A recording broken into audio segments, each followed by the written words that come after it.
Pages turn, the story unfolds, the ink on the paper, a world I behold. Lost in the panels where heroes fly, comic books and brews, my alibi. Ladies and gentlemen, welcome back to Comics and Brews, where we tell you the drunk history of comic book characters. This is episode 23. I'm your host, Taz Al Ghul, and back with me once again is my girl, who hopefully won't get the hiccups or the burps like you saw in episode 22, Just Abby. Hi, I'm back.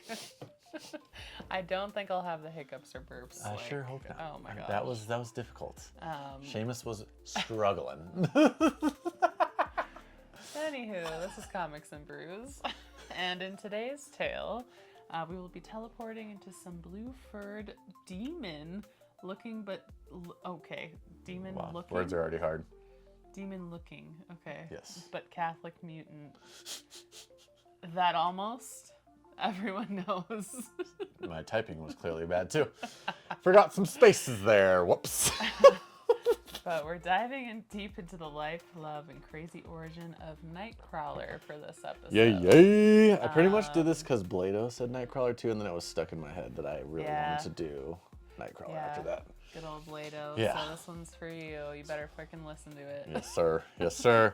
So grab your drink because this one's got demon dads, shape-shifting moms, circus trauma, mutant Jesus vibes. Yeah, that's weird. Yes, you heard it right. That's why I wanted to do this character, because he's weird and he just looks creepy. And his life to start, just straight out of the origin, is Banana Lands. Yeah, I know I've read tons of X-Men books, but I was never like the experto on Nightcrawler. So it's really cool to write this up and actually get a little lifetime of knowledge on Nightcrawler. But before we give you the drunk history of Nightcrawler, we must tell you our beers of the episode. So right now in my hand, I guess this is both of our beers. So currently we are sipping the Bourbon Barrel Aged Imperial Stout 2023 from Second Chapter. We got this on our way to Wisconsin for Thanksgiving last year. And it's just been sitting in the fridge for a wee bit, and we felt like it was time to just get stouted with a monster up in here. So we're doing it. That's what we're drinking for this episode. We're going to have some more roll up on down, but just Abby can tell you what our little prefaced beverage was. So I made some brownies today. And so I was like, ooh, we should have some stouts and some brownies. They're really good, especially because the other one we had is Starry Night Milk Stout from WeldWorks. So good. Of course. Yeah, another Colorado. With milk Crazy. chocolate, hazelnut flour, coconut chips, and milk sugar. Super good. It's kind of got like a slight coconut taste to it. So that mixed with some dark chocolate brownies was like... It was so good. Oh my gosh. Very good. And yeah, the can's just like Starry Night themed, purpley Show the looking. people. I don't know if it'll focus or not. Starry night, holy night. But with brownies, absolutely supreme. Oh my god, it's so good. So yeah, we're on a stout kick tonight. It's been happening for a while, so I guess I Yeah. already told you my beer, stout, again, Imperial, barrel-aged, double, knock knock, who's there, Second Chapter. So shout out to Second Chapter. The brewery was cool. Yeah. It was like a little, kind of The like library fiction, I theme. guess. So Yeah. kind of the same theme-ish as fiction brewing here in, I guess now it's Denver. They don't have one in Parker anymore. It's the Beer Bodega. So that changed a bit, but kind of same thing. But they had like pews. I think it used to be an old church. I think so. We might have talked about this in a past he episode. definitely, like the But yeah, like the one of the main beer tenders seating was telling us pews. about it. And it was pretty cool. Like, it's sweet. And if you're ever heading out that way, it's kind of like right off the freeway. Yeah, and Ogallala. Ogallala, that's what it was. Wow. Thank you for the geography. Prime time. But yeah, so that's my beer. And we shall see what else we crack in the episode, because this one's actually pretty good. It's like a crushable stout, which is quite shocking, because I don't It's think I've like- ever said those words in my life. Yeah. Except for like a blonde stout. Because I would Or say I'm golden used to stout. like Sorry. having those kind of stouts that are like in the fancy glass, whatever, be more syrupy consistency, which I don't hate, but I really like this because it's actually like Yeah. stout, like an And I actual hate stout. straight stout flavor too. So it's like usually when it doesn't have, like Starry Night had all those crazy flavors, vanilla, whatever, marshmallow, Yeah. or whatever the heck it was, coconut. This has none of that.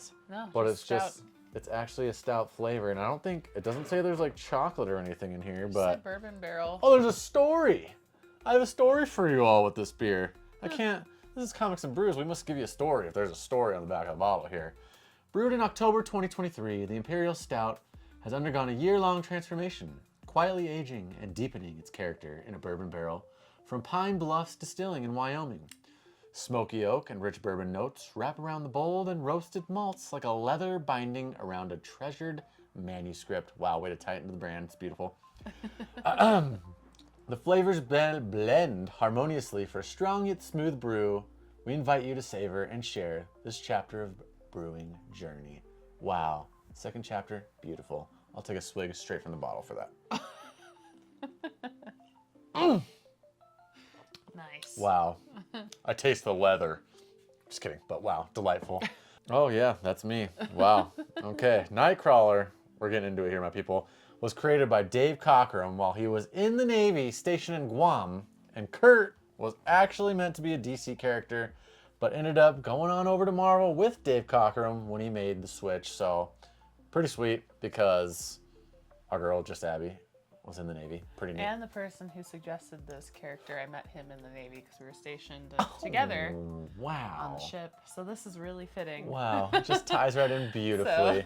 Man, why didn't you make any characters while you were in the Navy? I was not. I don't know. Cockrum's just a wild man, but Yeah, good for him. yeah. I Original. wonder what his job was, or like what he ended up, like if he was like What his actual job in the Navy was. or if he got out when he was like really young, or if he like was an officer or something. I know. I mean, I'm assuming. Actually, I don't even know how old he was when he wrote this, so I guess maybe that's something I could look up later. Yeah, But that's yeah, interesting. because I guess he just had like this dream when he was in the Navy, and it was just loud, I wish thunder I was had roaring, that. and then That'd all be of a sudden cool. he's just like bingo bango. So that's when originally Nightcrawler, when created, was a demon from hell who had flubbed a mission, and rather than go back and face punishment, I'm guessing from Satan himself, he decided to stay up here in the human world and live his life as the Nightcrawler. So pretty sick, pretty neat, because one, like I said, our girl, just Abby, was in the Navy. She's one of them sailors, pretty sweet. And number two, the initial idea that Cockrum had, I think that's pretty sick. And it does not sound like that's the way Nightcrawler actually ended up being. But anyways, that's where we can dive into our boy and his actual storyline with Kurt and his origin, the Nightcrawler. All right. Let's start at the beginning. Nightcrawler's real name is Kurt Wagner, not Warner. No, I just typed that wrong. I really wrote the script this time, and I've got typos So it's galore. Kurt Warner. No, I think it's Wagner. It's Wagner. Okay, Yeah. you just wrote, okay. Yeah, that's what. Yeah, Okay. yeah. And he's a mutant born in Whoops. Bavaria, Germany, but his birth was a hot mess. Absolutely, like literally a mess. This whole spiel is probably the craziest like birthing story I've ever heard in a comic book character, because wow, his mother, the infamous shapeshifter Mystique, and for years it was believed his dad was a demon named Azazel, an ancient mutant who looks straight out of hell and wanted to open a portal between Earth and his dimension, which I will preface changes down the line, like the whole birthing thing with Nightcrawler changes. Yep, and his character, like 20 years later, has a whole basically new world that shatters everything and how he was born and how he was made.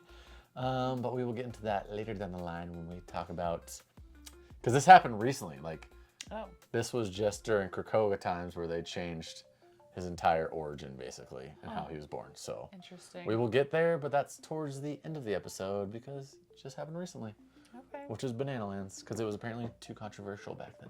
Oh. Mystique gave birth to Kurt after an affair with Azazel. It's a great name. Azazel.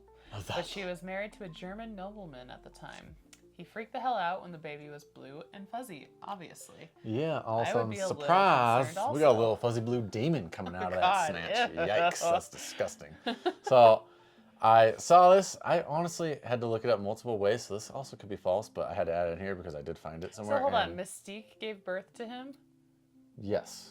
and she was weirded out that he ended up being blue and fuzzy. In this initial origin, yes. Well, no, Just the husband freaked Yeah, out. because Okay. he was supposed So I to was be. like, you should Because expect she cheated that. on the nobleman. Oh, okay. So that's why it was like an affair, and he was like, "What the hell? That's not my. But, like, does that he ain't my not- child. It's a blue demon." Does he not know Mystique is Mystique? I don't think so. No. Oh, okay, that Well, makes a difference. yeah, like then. she's just like living normal life. I think at that time she Oh, doesn't okay. want to like show that she's a Gotcha. mutant. Because I'm kinda like, thing. he should not be that surprised. Yeah, but that's okay. yeah, exactly. Like he doesn't ever see Mystique as she really is because Huh. she kind of, it's kind of like the mutants are in hiding-ish back Mm. then. So, yeah. So from what I found, she threw Kurt off a cliff, straight up yeeted him, which I could not find elsewhere. So if I'm wrong, let me know. But I had to add that because that sounds awesome. If she just straight up Oh my yeeted God. the Nightcrawler, but he survived and was found by Margali Zardos, a Roma sorceress who worked in a traveling circus, and she raised him as her own with her 2 kids, Stefan and Jemaine. If that's how you say it, Jemaine. Kurt grows up as a circus acrobat. Wow, that's neat. I mean, that's kind of like part of his powers, yeah. Yeah, it makes sense. Performing amazing stunts thanks to his agility and teleportation, but his life's no fairy tale. No, of course it can't be when you look like a blue demon trying to live in just a normal world. So, yeah, I can only imagine. His foster brother, Stefan, becomes violent and actually slays children, which were apparently disguised demons, so actually might not be that bad, but still possibly savage because they were still children, so were they demons? Maybe. Sounds like it, but when they were younger, Kurt promised to kill Stefan if he ever took an innocent life. So, surprise, he's killing children. Nightcrawler's like, hey, hi, how are ya? Time to stop. So yeah, Kurt tries to stop him. Ipso facto, Stefan dies in the fight. Of course, Nightcrawler's just like, sweet. But people find Kurt at the scene and assume he's the monster who's been slaying the children and just killed his brother because he's just standing over there by a dead corpse. Yeah. And I'm sorry, you see a blue creepy ass demon up in there hovering over a dead body, and I definitely think the same too, because It'd be a little weird. what?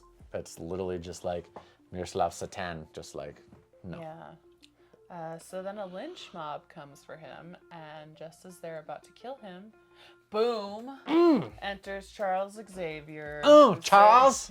who saves Kurt and recruits him into the X-Men. And just like that, in Giant Size X-Men #1 in 1975, Kurt joins the team. Giant Size X-Men #1 was also his first appearance for those of you key hunting out there. But this is one pricey book that peasants like Taz and I will probably never be able to afford. Nope, it's Maybe just we'll find it at like an estate sale or something. that's the goal. That's the only way I think we'll ever own that book because Yeah. I can't afford to throw some G's on Giant Size X-Men #1. But Yeah. all-time grail, I'm sure it is How for much most. do you think it is? Like just eBay? Even like a 3.0 slabbed one is still like 3 G's, I think. And that's like a crusty, shitty oh one. my god. So if you want like, even a raw one is more Jesus. than that, I think, if it's depending on the condition. So I mean, Wow. if you were to get like a 9.8 of that, it's like 6 figures, I'm pretty sure. It's like the Jeez. first big X-Men book there is. Gotcha. So yeah, so I'm gonna guess that like all this preface Nightcrawler stuff is in later issues where they kind of develop a story Yeah. more because this was his first appearance. So I'm sure they kind of just like spill that out later down the line. Because I did see there was some stuff with the writers like Cockrum and I think it was Chris Claremont like dueling with the whole like parents thing, and they were kind of fighting over that. And then Claremont took over X-Men or whoever, and not Claremont but Cockrum. So it was weird. So there's a lot of background stuff going on with the writers and everything. So it's kind of a crazy time, but yeah. So we'll get into his powers here just to give you a little background on what the Nightcrawler does and how he rolls. So obviously he can teleport. I think everyone who knows Nightcrawler knows that he can teleport. He enters other dimensions, which didn't happen until later in his life. So like later teenage years, it just ski right up in there. And that's where he got his famous little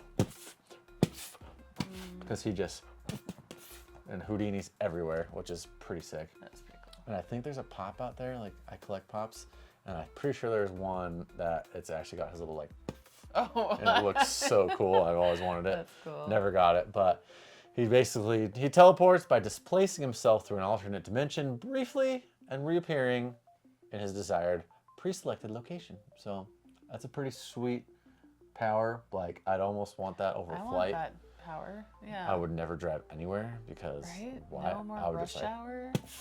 yeah, going to work. No more traffic. Gotta go to hockey. Sick. But yeah, he's been shown to be able to teleport distances up to 2 miles under optimal conditions. So I think like I read that he's traveled way farther, but that's when Professor X was like honing in his brain skills on Nightcrawler to like send him way further away. And he was able to like, but I'm sorry, even if I went 2 miles, I would just 2 miles. So nice. 2 miles. You don't ever have to get an Uber. I would just to, like, teleport to the brewery right now. It's like you never have to worry about it. Straight to Lone Tree. That's fun. So beyond the Bamfs and blue fur, Kurt's body is a biomechanical marvel. We're talking Cirque du Soleil meets Mutant X gene. Yeah, so facts. His agility isn't just impressive, it's superhuman. Obviously, he's a mutant, so duh. Dude could just flip an Olympic gymnast while blindfolded and juggling swords. His bone structure is freaking naughty and gives him crazy flexibility and spinal elasticity. The elasticity in my spine. In my he's just like spine. Like a fun little circus. He's like an guy. acrobat, yeah. Yeah. Because he's like a little swordsman, he's an Yeah. acrobat. He obviously was in the circus, so pretty cool. Yeah, he can contort his body in ways that would snap most spines like breadsticks. I don't know. What kind of breadsticks are we talking about? Are we talking like... None of those we put in the oven because that'd be a little. I mean, actually, those kinda yes. soft, Olive you know, Gardens just would be just. snap. Oh. Right? I I haven't like had an their Olive Garden breadsticks. breadstick in probably You know what 20 breadsticks years. are the best though? Fazoli's. I've never had them. You probably shouldn't. Is that eat Rice them. Lake? No, I think there's a Fazoli's here. Never heard of it. Man, if Never you heard know, of you it. know. Fazoli's? Fazoli's it is if you are going there to eat quality Italian food, not the place. But if you're going for some cheap, like I just want some pasta and some bomb breadsticks, Huh. primo. Huh. Okay. Anywho. Damn, that's made me more hungry. But thanks back to Yeah, wow. character at hand. Dang. Thanks Got me to fired up. his hyper enhanced balance and coordination, he moves like gravity. Just sort of respects him differently. Yeah, okay, yeah. So he's the kind of guy who would land a triple somersault off a chandelier, stick in the landing, triple sow cow, Michelle Kwan, and then teleport mid-bow. I mean, why not? Because clearly, I mean, that makes him so cool. He's just a little elf flying in the sky, so not a big deal. Straight Simone Biles out there, hardcore parkour, just running up walls. Just straight to the pooper, rip a shittle. See ya. So cool. So, with his origin and his powers, we're going to get more into his actual storyline. He's been through it. Yes. I mean, we got a little sprinkle up in there, but yikes. So, Kurt becomes a fan favorite in Uncanny X-Men, and later joins and leads Excalibur, the British Space Mutant team, after taking a beating with the X-Men. Yep. So in the 2004 storyline, the Draco Azazel re-enters Kurt's life, revealing he fathered Kurt to create teleporting mutants as pawns in a war between ancient mutant lineages. So Azazel is clearly just a little spicy man doing things for the freaky naughty. Huh. Which is crazy because then they just redo that whole storyline later. Kind of crazy.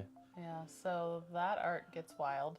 But the heartbreak comes in the Second Coming in 2010 when Kurt sacrifices himself to save Hope Summers. So he sacrifices himself to save her, teleporting her mid-blink to dodge a deadly attack, and he dies in the process. Comic book Wow. dies. Comic book dies. I know, comes back. Because clearly he don't stay dead. In Amazing X-Men, he fights his way out of heaven to return to Out Earth. of heaven. Out of heaven. He literally fought his way out of the pearly gates to return to Earth. I thought he was born from a demon. How do you end Yeah, up in heaven? I know. Because he went to the priesthood. Or did he? Interesting. Well, since it's comics, he keeps showing up, like when he helps Wolverine fight off possession from inside his mind. Ghost Crawler? Pretty much. So this is his resurrection arc. He's in heaven chilling with Professor X, but Azazel tries to invade heaven. So Kurt's like, hold my halo and gets the X-Men to help. Yeah, crazy, right? Like, what a cool story. What? So Kurt sacrifices his soul to tie Azazel to Earth and returns to life. So basically, he's back on Earth. The price, he's alive but no longer has a soul. So Nightcrawler is just literally, basically like the Justin Bieber out there. He sold his soul. Just Sad. see ya. Knock knock, who's there? On a side note, I was never a believer when I was younger, Me either. but I think I'm more of a fan of him now just because He's trying to get out. the media's put him through such a ring when he's just trying to literally sell off all his crap and just have a family. He's just and trying to be live. happy. Yeah, he wants his soul back. That's why he ain't getting it back. terrible. They don't let you have it. But anyway, It's a wild time. But yeah, pretty metal of him and pretty just demon blue Feel elfy bad. of him. But the man literally breaks the laws of life and death. Wow. To protect his people. So he's literally the fallen angel. So I guess that kind of makes him like straight up Satan of Marvel. interesting. He's just the fallen angel. Huh. Soul to soul. So like He's that's like Lucifer, but not. yeah, that's kind of the way I see it. He literally is kind of Huh. yeah, it's kind of trippy to think about. And I bet they kind of like low key did that on purpose. Yeah, maybe. Maybe. Kind of freaky. Um, Maybe that gets us into the Wonder Woman psychology of everything again. They're sprinkling Maybe, I these don't know. ideas and these things into their I characters. question everything now. It's so- wild. Wow. So again, if you haven't seen Wonder Woman 1, go to episode I Yeah. think 19. Yeesh. Woo. Crazy. But now we're gonna go into where we go back into the whole dad story. Dun-dun-dun, dun-dun-dun. Now that we were just talking about Azazel.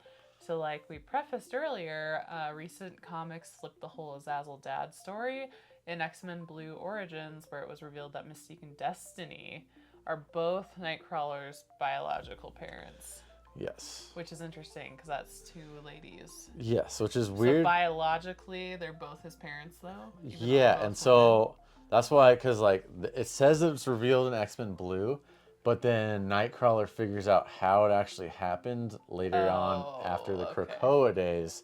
So we get into that even deeper later.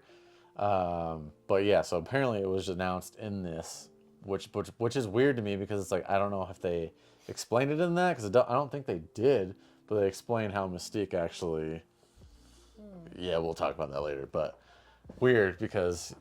Yeah, I actually might have that book, so that's kind of cool. I hope I do.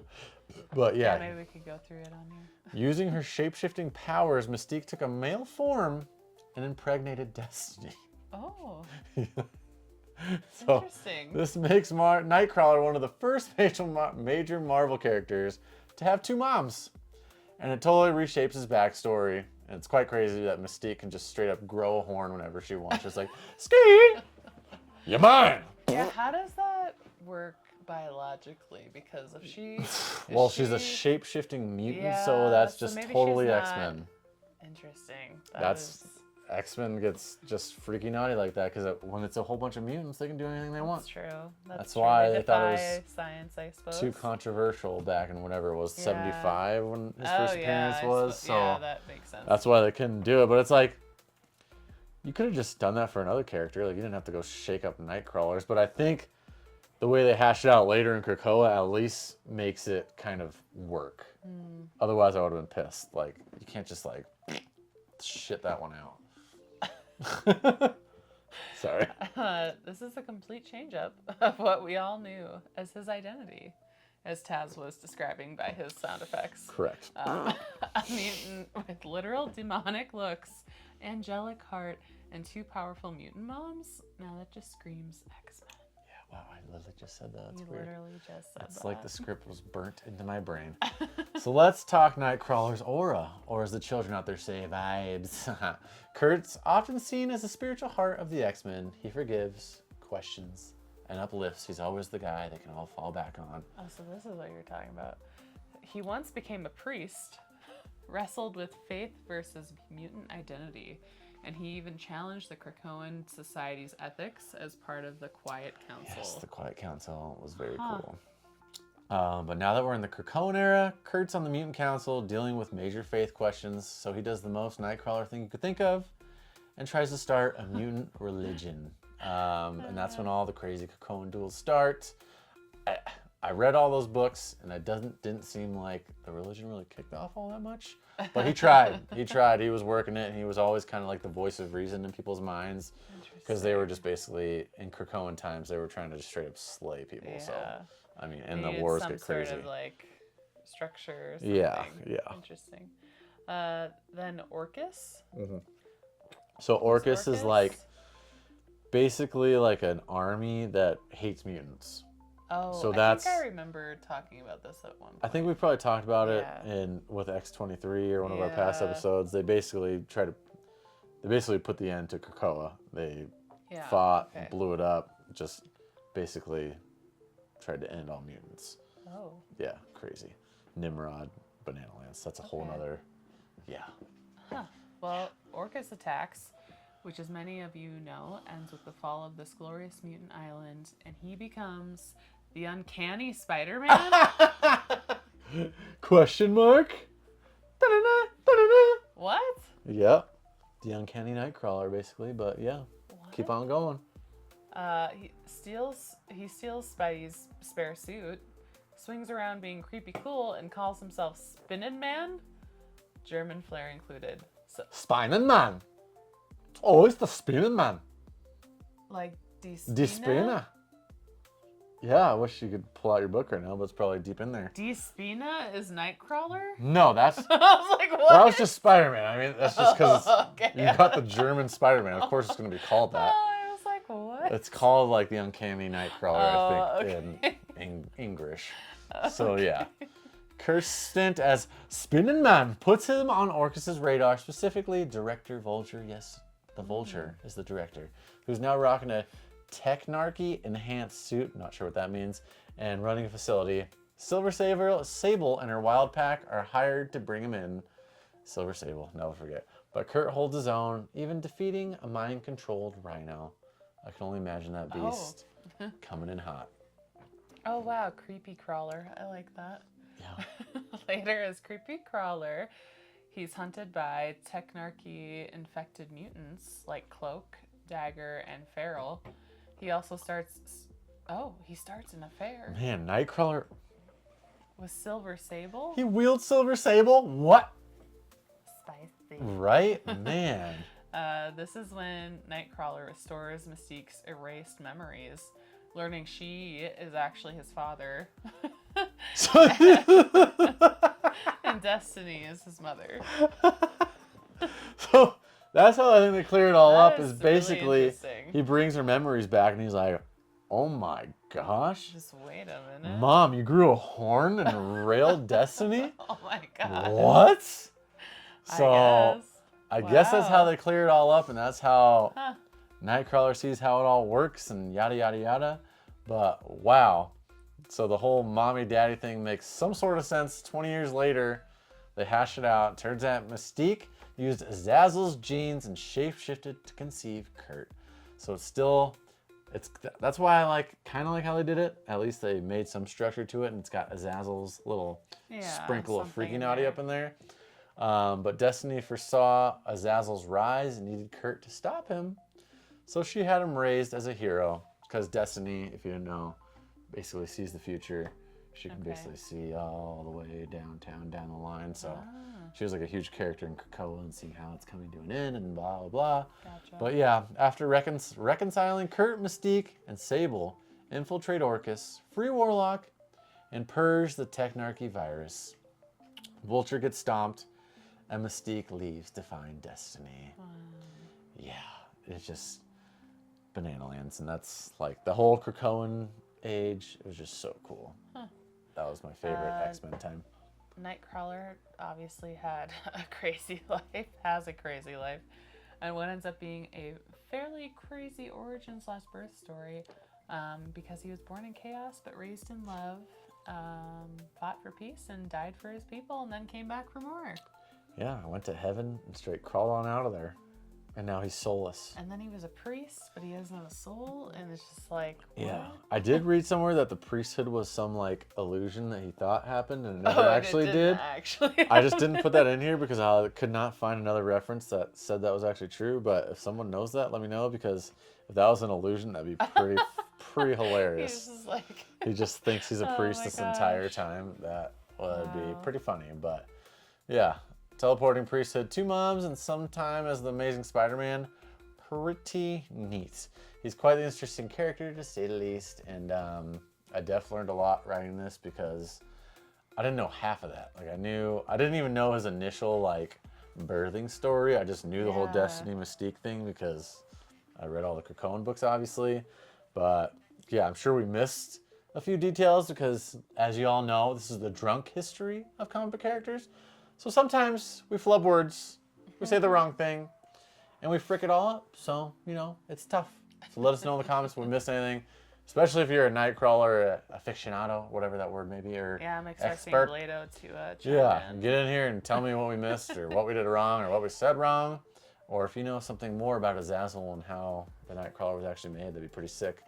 Because, yeah, I'm sure we got stouted today, so we might be a little bit more off the rails than usual. Yeah, it's a little higher percentage. What is this? I didn't even say what the percentage was. Oh, I actually. Oh, you need more? Oh, goodness. Wow. Look at that pour. Whoa. Me too. But yeah, do that if we have anything wrong or you have some additions to add to his story because it is pretty interesting. But thank you for all that do listen. We have over 500 subscribers now, which is really awesome. And again, if you do subscribe and you are in the US, we can send you a free sticker pack. Yes, we're on to our new goal of 1,000. So that's what we're trying to wheel all up in here. We need like 640 Only more. like 600 Yeah, more. not a big deal. We won't get paid until we get like 20,000, but that's fine. But That's not right. why we do this anyway. No, we do this to have a damn good time with each other, and Talk about I love some nerdy comics stuff, you know? and I love beer. That's why we do this. Yeah. My 2 favorite things. But so yeah, please subscribe as we head on our quest to 1,000. If you're local to Colorado, you should consider going to Free Comic Book Day also at Indeed. Hall of Justice in Parker, Colorado, because we will be there. And we will be doing, maybe not a podcast, but we'll be like hanging out with some of the artists and the just like people. Yeah, I have no idea who's going to be there yet. Yeah. They just posted it today. But it'll probably be more like our IPA video. Yeah. Just kinda walking similar. around with the mic, asking people's favorite characters. We might be able to We have got beers some like there. merch and mugs to sell. So Yeah, if we you're got interested in purchasing anything. Tons of cool. glasses, tons of hats, and tons of shirts. So And yeah. obviously come get a free comic book at the best place Yes, ever. there's a bunch. There's the sweet Fantastic Yeah. Four one. I think there's an ASM one. And there's always good ones. Yeah. And there's like an Energon Universe one that I want too. So That'd be cool. there's some good ones. But if you haven't gone to the shop, you just got to go to the shop. HOJ is Oh, the yeah. finest comic book store in all the lands. Yes. I'm sorry about it. And go tell Randy he's a grump while you're there. There's nothing like that. He'll be. Say hi to Ferris. Yeah. Ferris, my boy. Let's go. Man, I didn't even see him this Thursday. Sad. Oh man. But yeah, if you haven't listened to the previous 22 episodes, pretty sure this is 23. I forgot already. But go do it. Especially like all the psychological things in Wonder Woman was so cool. Yeah, I should be when I'm in school right now, so it's really hard for me to. Master Abby. But I'm done this week, so after that I can actually get Wonder Woman Sacrifice going, and we'll do an episode on that as well. Nice sacrifice. Kind of catch up on what's going on in that world. So. Yes, and so I wish that Creed would allow us to use my sacrifice in the intro of that episode. That would be great. This is my shout out to Creed right now to let us do it. So Creed, if you could just write in the comments here that a little thumbs up, thank you. We love you, Creed. That was the drunk history of the Nightcrawler. Thank you for listening. Thank you for getting stouted with us. And if you don't have a beer in your hand, maybe you'll get one and sip it. Cheers. Cheers. Oh yeah. Pages turn, the story unfolds, the ink on the paper, a world I behold. Lost in the panels where heroes fly, comic books and brews, my alibi. Late at night with a Oh yeah.